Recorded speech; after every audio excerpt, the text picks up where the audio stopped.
Highly recommend it. I've had a consultation with you and it really Of involvement with the narcissist because of your addiction. And that addiction wants you to. always ask is, what is trauma bonding and how do you break this to start to heal? Trauma bonding is actually just a manifestation of what I explain is the addiction between the empathic victim and the narcissist. So trauma bonding is just a strand of the addiction. Empathic people have an addiction to narcissists. And that addiction means that you're drawn naturally to want to be with the narcissist, even though it's not in your best interests. And your addiction manifests basically with a triple threat. One, it causes you to apply flawed logic. So you think you're doing something sensible when you're not. It corrupts your various empathic and narcissistic traits to cause you to involve yourself with the narcissist. And thirdly, it makes you feel a particular way. I call it the battery of feeling, so that it's charged up, so that you feel angry about the way that you've been treated. So you go and immediately have an argument with the narcissist. That has caused you to interact with the narcissist, which is what your addiction wants. Your addiction wants you spending time with the narcissist, communicating with the narcissist, doing things in relation to the narcissist, talking about the narcissist with other people, and thinking about the narcissist. Those are the 5 arenas of interaction. Trauma bonding is just a manifestation of the addiction.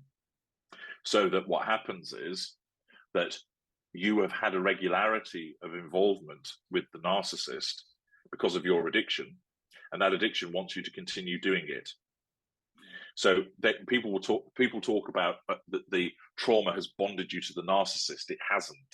Your addiction is what binds you to the narcissist, and trauma bonding is just a sliver of that addiction. The addiction basically causes you to take leave of your senses and causes what's called emotional thinking. So you're governed by bad decision making. So for instance, many people, the narcissist ends the relationship and is running around town with a new lady.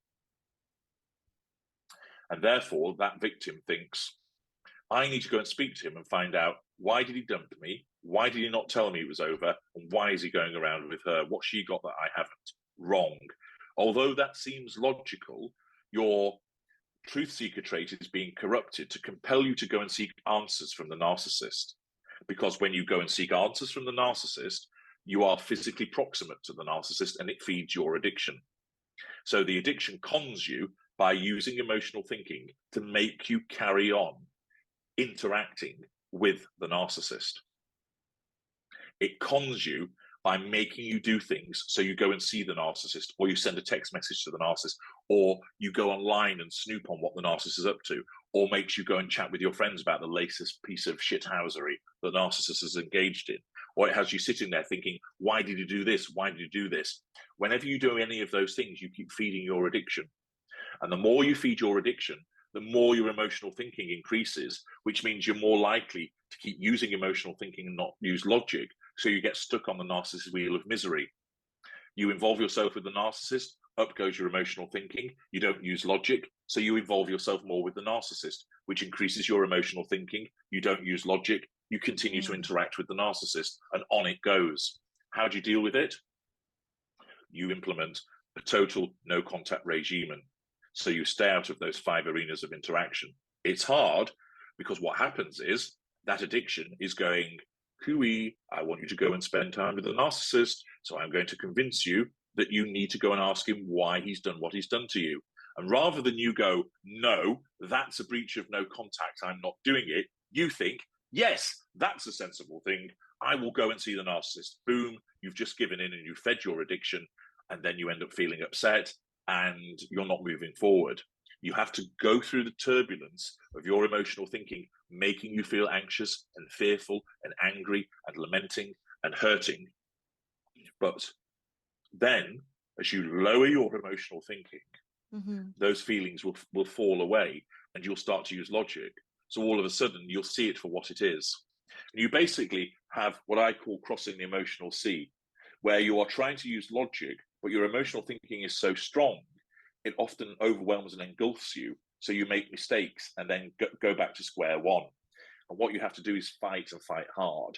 And when I consult with people, this is one of the main things that I teach people with a variety of techniques, how to master that addiction. So the trauma bonding is just part of the addiction. So in a way, talking about trauma bonding isn't particularly helpful. What you have to talk about is your addiction to the narcissist, which you will always have, but you can manage it. And the thing is, your addiction is only a problem when you're around narcissists. Stay away from them. It's not going to be a problem for you.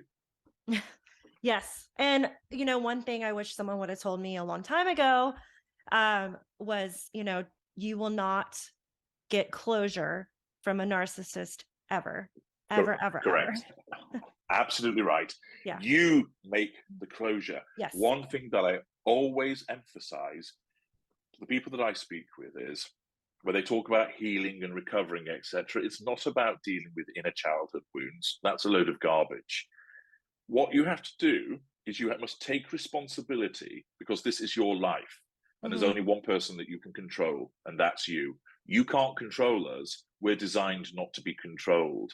And however tempting it is to want to tell us that we're complete douche canoes, or to tell the whole world about this person's behavior, all you're doing is buying into our game again. And if you come on our battlefield, we'll win. And this isn't me saying that we're these completely impregnable, invulnerable, all-conquering machines. We're not. So if you go no contact with us, that's how you win. We absolutely hate it.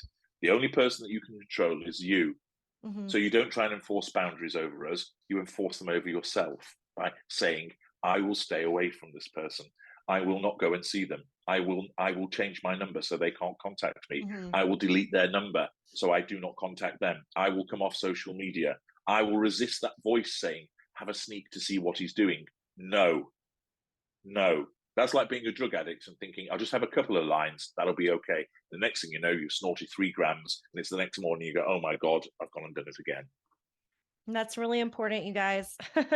Really, really important. Yeah. Cause it is very, very much, if you've been entangled with a narcissist, it is like an addiction, and any kind of contact, whether it be direct or indirect, checking social media or whatever, if you have to change your number, I had to change my number, block all forms of contact, do it. The Yeah, quicker you go no contact, the quicker you can start to heal. And I always that's say like right. yeah, and then the best people say, well, karma, karma, karma. How can I get karma? And I'm like, you're not going to get karma. The best form No, of revenge is no revenge. Just do you. That's all you can do. that's right. Well, karma is just a device to make people who've been defeated feel better about themselves. Yeah. Yeah. And actually, the true definition of karma is what you did in your past life.